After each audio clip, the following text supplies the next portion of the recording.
Now that you've learned to stay grounded through self-regulation, let's talk about what fuels you, your motivation. Ask yourself, are you leading from purpose or from pressure? Where your motivation comes from shapes not only how you lead, but how your team experiences being led by you. When your drive comes from alignment, from meaning, from impact, it feels sustainable. But when it comes from fear, urgency, or the need to prove yourself, that's when burnout begins to whisper in the background. Motivation isn't just about ambition or drive, it's your internal fuel. The quiet, steady energy that keeps you going, even when things get hard. It's what reminds you why you're here, why you care, and why leading others, even through challenges, is worth it. But it's easy to drift away from purpose without noticing. Here are a few signs you might be operating from pressure instead. You feel like everything is urgent. You're chasing validation or approval, needing every outcome to prove your worth. And even when you're on top of everything, you still feel tired. That's not lack of motivation. That's misaligned motivation. So what does it mean to lead from purpose instead? It means setting goals that energize your team, not just fill up their to-do lists. It means, explaining the why, not just the what. And it means making decisions based on values like trust, clarity, or growth, not just on urgency. When you lead this way, your team doesn't just follow your instructions, they share your intention.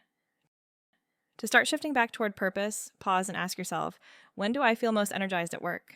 Think about those moments when time seems to flow easily, when you finish a meeting feeling lifted, not drained. Those moments hold clues to what truly fuels you. Maybe it's when you lead a meeting that feels focused and your team is genuinely engaged. Maybe it's after a one-to-one conversation where someone opens up and you created the space for that. Or maybe it's when you're thinking strategically, making decisions that shape the direction of your team. These moments aren't random. They're signals from your purpose saying, please, more of this. Now let's look at the other side. Ask yourself, what drains me? What situations consistently take your energy, leaving you exhausted even when you've done everything right? Because recognizing what drains you is just as important as knowing what drives you. It might look like this: when you feel like you have to double check everyone's work, when you're constantly cleaning up after unclear ownership, or when you're giving feedback to people who aren't ready to hear it, or you've waited too long to have the conversation. Those moments don't just drain your time, they drain your sense of meaning. So here's one final reflection. Ask yourself, what values do I want to lead from more often? Maybe it's trust, giving people space to grow instead of stepping in too fast.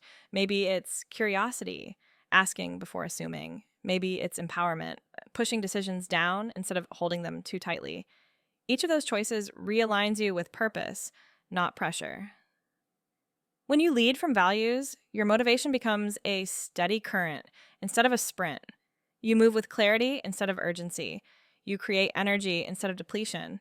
And you model to your team that leadership isn't about doing more, it's about leading from the right place with the right intent. So now that you've explored what truly fuels you, it's time to put that insight into practice. If you're ready to start leading from purpose, comment motivate below, and I'll send you 3 simple tools to help you keep that energy alive. A motivation reflection worksheet to help you uncover what drives you, 5 purpose prompts to reconnect with what matters most, and a weekly check-in template to track your energy and refocus when you drift. And remember, leadership isn't about endless drive, it's about sustainable motivation, the kind that comes from meaning, not momentum. Because when you lead from purpose, you don't just move faster. You move with clarity, confidence, and direction. And that clarity is what allows you to connect with others, which brings us to our next pillar, empathy.